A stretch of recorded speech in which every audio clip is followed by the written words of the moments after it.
Isabel joins us now live with more. Isabel. Stacey, it's part of a province-wide campaign to crack down on distracted driving. But as we saw today over and over again, despite those warnings, people are still checking their phones and driving distracted. When I pull up to an intersection like this, I just creep up. Within 10 minutes of driving in an unmarked van, the driver at a red light is caught using his phone. Have you pull over, sir? And just like that, he'll drive away with a hefty fine of $368 and 4 penalty points. That text or quick peek costing more than $500. Every year on Vancouver Island alone, an average of 8 people are killed in crashes where a driver was distracted. Police are running blitz like these across the province in hopes of bringing that number down to 0.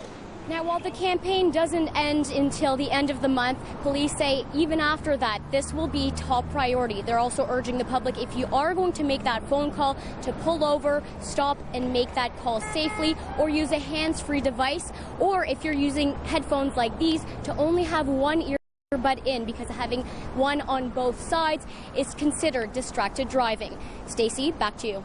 Thanks, Isabel. That's Isabel Raghem live in downtown Victoria tonight. Now, these lanes have been shut down because of the rollover crash that you can see behind me. And actually, as we're speaking just right now, the traffic looks like it has just restarted on the southbound lanes. That was closed off for the last hour, I would say, southbound lanes on the Pat Bay Highway. Now, earlier, investigators were on that side because there are skid marks. So you can see there inside the ditch, there are skid marks in the grass, and investigators were taking pictures of that for crews, and it's going to keep going. Now, right behind me, they're at the stage where they're welding a metal band on top of the pipe, the part that broke overnight last night. Once that's done, they can start to refill that large hole so they can start to repave. The property behind me has been vacant since 2013. Over the last 5 years, neighbors tell me there has been numerous calls to police in regards to suspicious activity. Here is Isabel Raghem. Good evening, and thank you for joining us. Friends and family are spreading out across Vancouver Island tonight, searching for 2 men who haven't been seen in nearly 2 weeks. Good evening, I'm Isabel Raghem. Thanks for joining us. A driver's license is essential for many people on Vancouver Island, and for some, losing it can have a dramatic impact on everyday life. He would bear down and work hard with his teammates and try to pick them up and really play sports hard. And when these accidents came up and injuries, that was taken away from him. 16-year-old Elliot Urchuk died at home in his bed Friday after taking street drugs his parents believe he was using to help ease some physical pain. We found him in the morning. Dead, cold.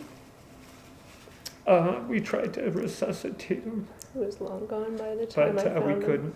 The teen's parents say their son's drug use started after he was prescribed opioids for 4 surgical procedures in just the last year. He got a dependency on them. They say they felt trapped by the medical system that didn't give them a say in his painkiller prescriptions. They begged for alternatives, but were told he was old enough to make his own medical decisions. And they tell you, well, I'm sorry, your son doesn't want you to know anything, and yet we're supposed to take him from the hospital and care for him. How are we to care for him if we don't know? We knew nothing of the opioids that were in his system when he was admitted to the hospital until later. The system, government, legislation, yeah, it needs to be changed. But that's kind of who he was this week before he died. That's when they believe he turned to street drugs to manage his pain after the prescriptions ran out. I guess adolescents tend to think they're invincible or it won't happen to them. And that certainly was the case with him, because I don't think he had any idea. This is kind of when he's starting to sprout. While the grief is impossible to put into words, they are telling their story to give other parents and teens a warning. But above all else, they are opening up to honor their son, a young man filled with so much potential. He's super funny. He had a wit as sharp as a whip.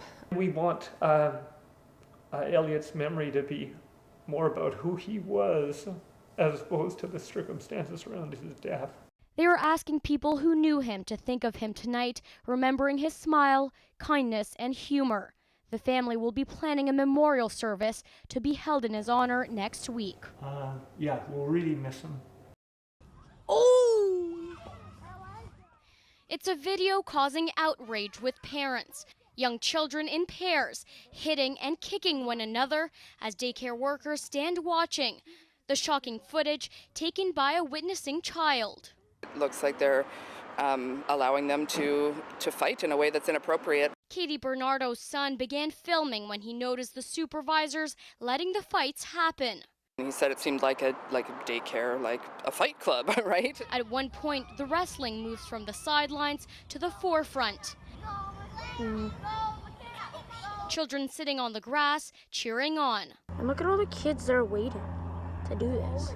For my 11-year-old son to see this and feel like it was not right, I don't understand how 3 adults can think it's right. The adults are believed to be employees of the nearby Sierra Early Childhood Center, so we dropped by today. When we showed up, adults were heard closing doors and scrambling inside, telling children to be quiet and to go downstairs. I know you guys are there. I'm just looking to see if you guys want to share your side of the story. We got some videos. I'm with Check News. We're not allowed to talk while there's an investigation. You have to call our boss. But our efforts to speak with the daycare director were unsuccessful. Wow. Not something you'd expect to see in Victoria, and particularly amongst a in a licensed daycare. The Island Health's daycare licensing branch is now investigating. Children can certainly roughhouse spontaneously, and that is something that does occur from time to time in the course of, I think, normal play. But this is actually encouraging this sort of behavior where you're almost setting up a pediatric fight club, which is just not acceptable.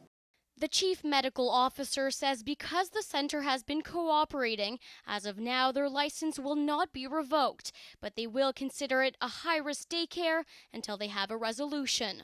Yes, this heavy rain has now turned into a light drizzle this evening, which will be good news for commuters heading home. But as you mentioned, that long stretch has had a major impact on gardens across the capital region. Singing in the rain, just singing in the rain. And a little drizzle isn't stopping flower lovers from capturing the island's beauty. We don't need full sunshine to have a great photograph. Rain or shine,